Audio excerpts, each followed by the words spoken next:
The air in the tower yard still tastes of iron when it rains, centuries of rust, centuries of blood.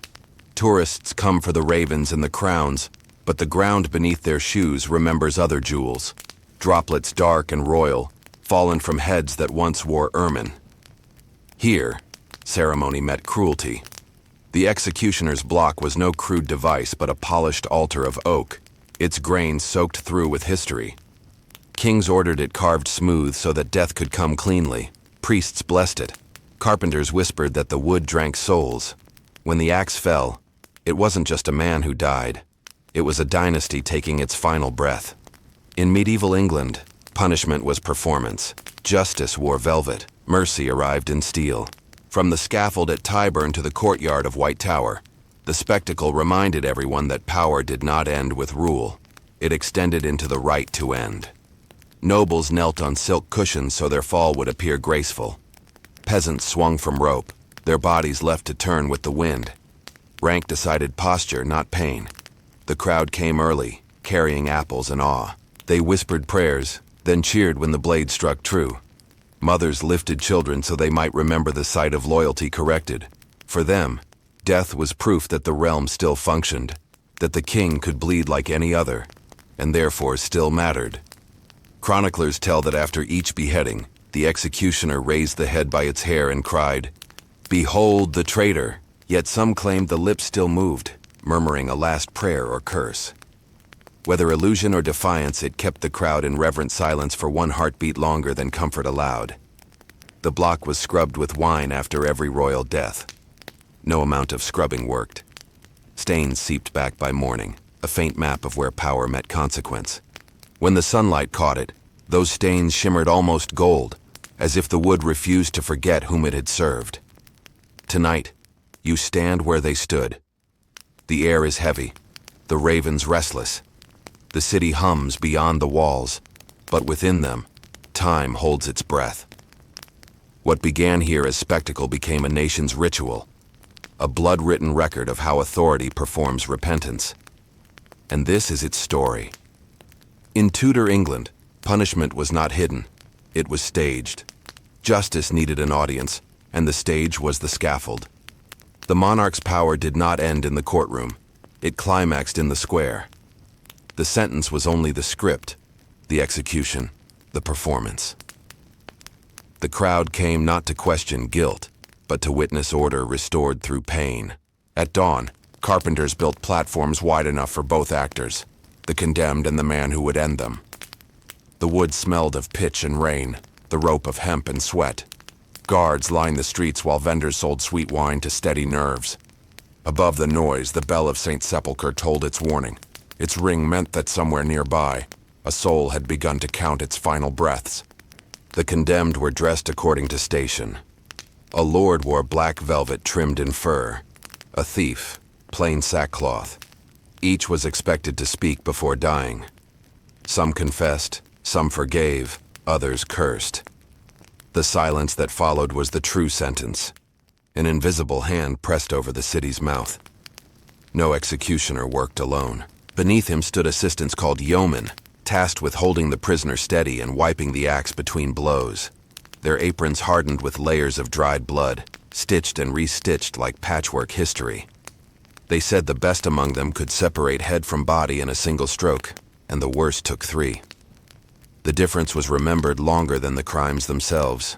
When Anne Boleyn stepped onto the scaffold in 1536, the crowd fell into uneasy quiet. She had been queen, once adored. The French swordsman who killed her bowed before he struck, an act of mercy or theater, no one could say. Chroniclers wrote that her lips still moved after the blade passed, whispering the words, "Jesus, receive my soul." The legend grew because people needed to believe that even the guilty could die gracefully, but the grace was never for the condemned. It was for the witnesses. Watching another's pain reaffirmed their own safety. When the head fell, the crowd gasped as one, a city exhaling sin. Some fainted, others clapped. A few wept, not for pity, but for the beauty of conclusion. The scaffold was both pulpit and mirror. In its reflection, the living saw themselves, obedient today, spared for now. And as the block was washed clean and the body carried away, The stage awaited its next sermon in blood. The block itself was deceptively simple, a low cube of oak, smooth from centuries of knees and tears. It stood no higher than a stool, yet upon it empires ended. The wood had darkened to the color of dried wine, its grain tight as muscle. Carpenters said that even when freshly cut, the oak wept sap as if foreseeing its duty. The surface bore shallow hollows where heads had rested, small ones for princes, broader for soldiers. Each groove was a history book written in indentation. Before dawn on days of sentence, the yeoman would bring the block from the armory and place it upon a bed of straw in the tower yard. They tested its balance. A wobble could mean a botched stroke. Then they wiped it with vinegar, a ritual that satisfied neither cleanliness nor conscience. When the prisoner arrived, the block waited, silent, patient, impartial. To the condemned, it was both punishment and mercy. For nobles, beheading was privilege, a swift death rather than the public strangling or burning reserved for lesser souls. The executioner's blade symbolized rank as much as justice. That is why even the block was treated with reverence. It was the furniture of destiny. Witnesses often spoke of its smell, a mingling of oak dust, metal, and faint perfume from the condemned who knelt upon it. Some women brought their own cushions, embroidered with family crests, hoping to die beautifully. The executioner would fold the prisoner's cloak beneath their knees, tie back the hair, and murmur, "I beg your pardon, good sir, for what I must do." It was courtesy in its strangest form, a final gesture of equality before separation. After the strike, assistants lifted the block upright to let the blood run down its side. They washed it with water mixed with wine, believing the spirit of the grape would cleanse sin. But by morning, the stains had risen again through the grain. The oak drank everything and forgot nothing. In 1747, when Simon Fraser, Lord Lovat, became the last man publicly beheaded in Britain, the same block was used, older than the kingdom itself, already slick with ghosts. When the axe fell, the crowd's platform collapsed, killing spectators. The chroniclers called it divine irony. The crowd punished for craving punishment. Today, fragments of that block survive in museum glass, its fibers split like old scar tissue. Visitors lean close, half expecting it to whisper. Under the right light, the grain shimmers crimson as if the oak still remembers every confession it caught. The object was never evil, it was simply honest. It served without question, as power always demands of its instruments. He was both servant and specter, the one man every monarch needed but never acknowledged. His title carried no glory, only necessity. They called him the King's Sharp Justice, and he lived between worlds, too useful to despise, too cursed to embrace. To become an executioner was rarely a choice. The role passed down through families, inheritance written in blood rather than ink. Fathers trained sons not in swordplay, but in restraint, the art of ending a life cleanly. The good ones knew anatomy as well as surgeons did, where muscle met vertebra, where mercy lived between blows. Their hands shook only afterward. Most lived at the edge of towns, isolated by superstition. Neighbors crossed the street to avoid their gaze. Children were told that to look an executioner in the eyes was to invite the devil's interest. Yet when justice called, the same neighbors begged for his precision. It was hypocrisy sharpened to a blade. In London, men like Richard Brandon became legends of discomfort. Brandon, who severed Charles I's head in 1649, claimed he wept before striking. For that crime of compassion, Parliament docked his pay. They wanted efficiency, not sentiment. He was paid 30 shillings for the king and died unmarked, buried secretly in Whitechapel. Even his grave went headless. The executioner's tools were extensions of his body. He carried multiple axes, each honed to a different balance. Before every beheading, he tested the edge on a parchment or a tuft of straw. The blade that sang cleanest became the chosen one. Some kept the axe warm under their cloak, believing a warm edge bit more kindly. What they rarely spoke of was the aftermath. After the head fell, it was his duty to lift it high, display it to the crowd, and sometimes boil it in tar to preserve it for public exhibition. Justice demanded trophies. For weeks, Londoners walked beneath those faces, their skin blackened and shrunk, eyes fixed in eternal obedience. The executioner passed them daily and never looked up. Yet within their craft lingered an odd dignity. Many prayed before every act, asking forgiveness not for the victim, but for themselves. They understood better than kings that every rule is written in someone's blood. Theirs was the hand that signed it. When questioned in later years, one aged headsman said quietly, "We are not cruel. We are mirrors.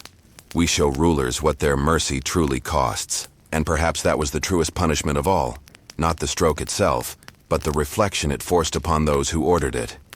The block, the axe, the trembling crowd, each part of a ritual meant to reassure the living that power could control even the end. But power never controlled memory. Memory kept swinging long after the blade stopped. The heads that met the block were not merely human. They were emblems, sigils of the realm itself. Each royal death rewrote the covenant between ruler and ruled. When the axe fell upon a king or queen, the sound was not of execution, but of theology snapping in half.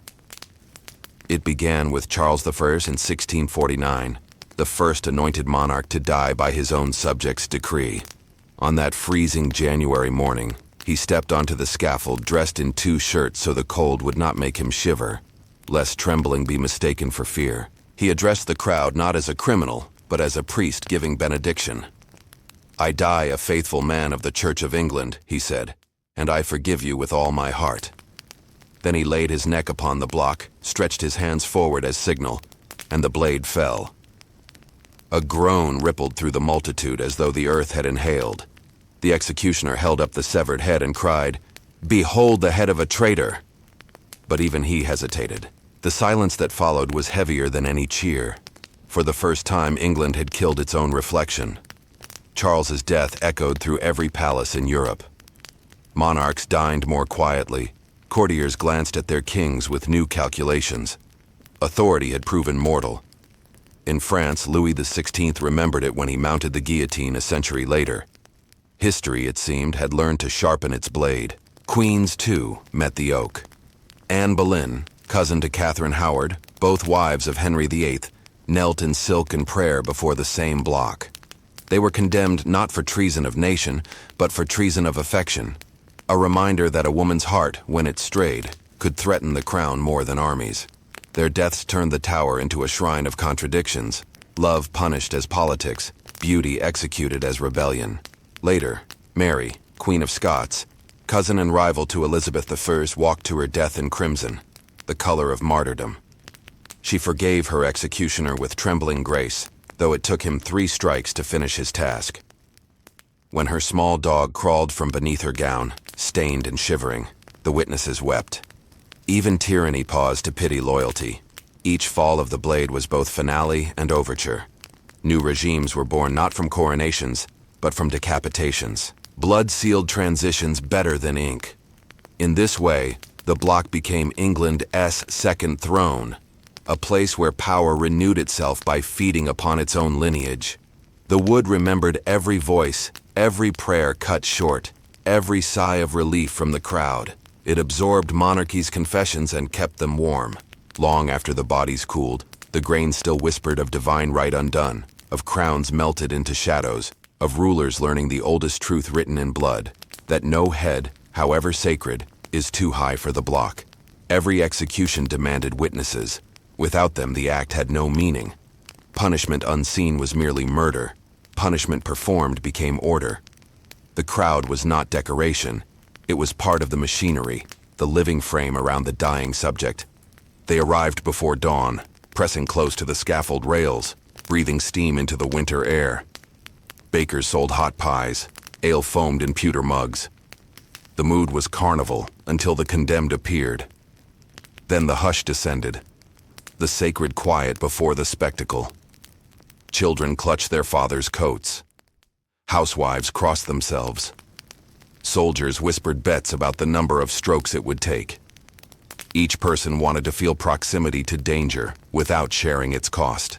The scaffold was the safest kind of fear, terror wrapped in law.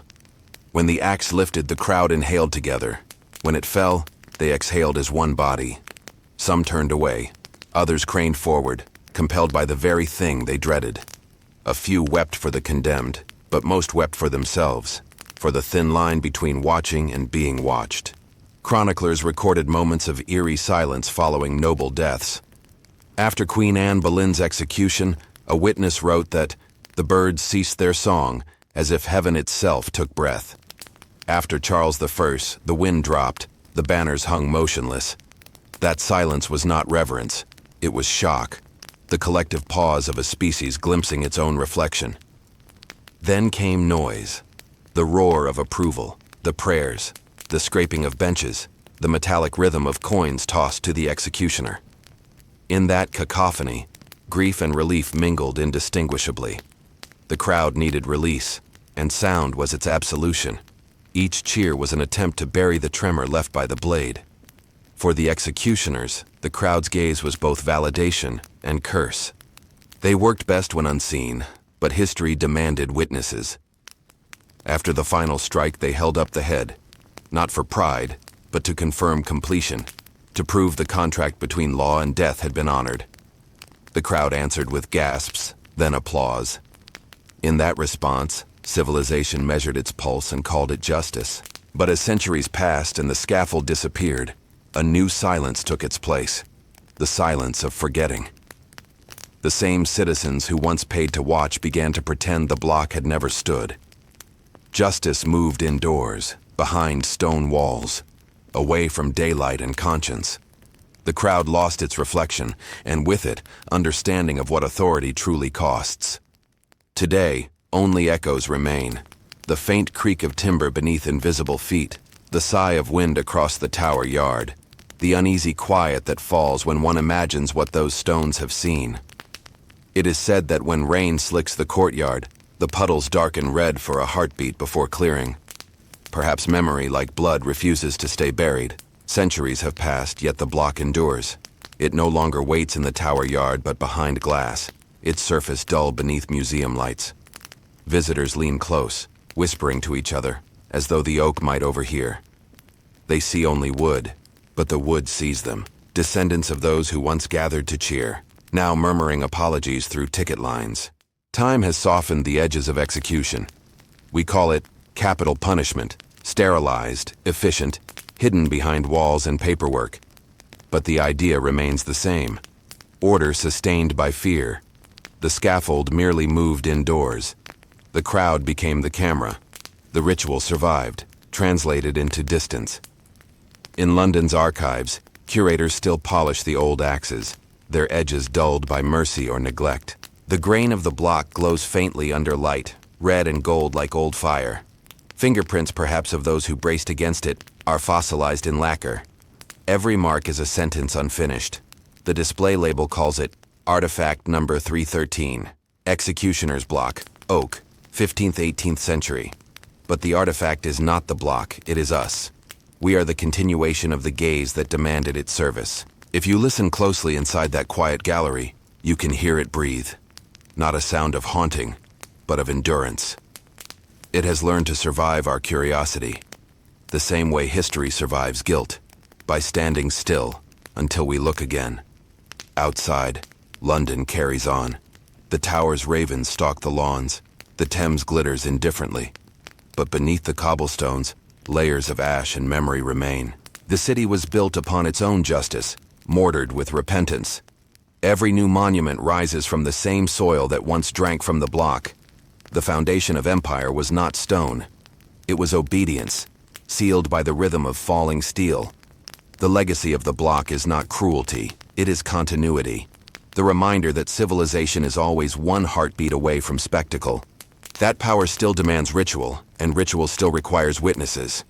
We no longer stand in crowds, but we scroll, we watch, we replay. The scaffold has become digital, yet the pulse it feeds is ancient. If you ever visit the tower at dusk, stay until the tourists leave. When the gates close and the light turns to iron, look toward the green where the executions took place. The wind there moves strangely, circling, whispering not of death but of remembrance. You might imagine you hear the faint scrape of blade against wood, a sigh between worlds. That is not haunting. It is history breathing through its scars. And if this story followed you into the dark tonight, let it stay. Because some truths, especially the ones written in blood, deserve to be remembered no matter how much they hurt.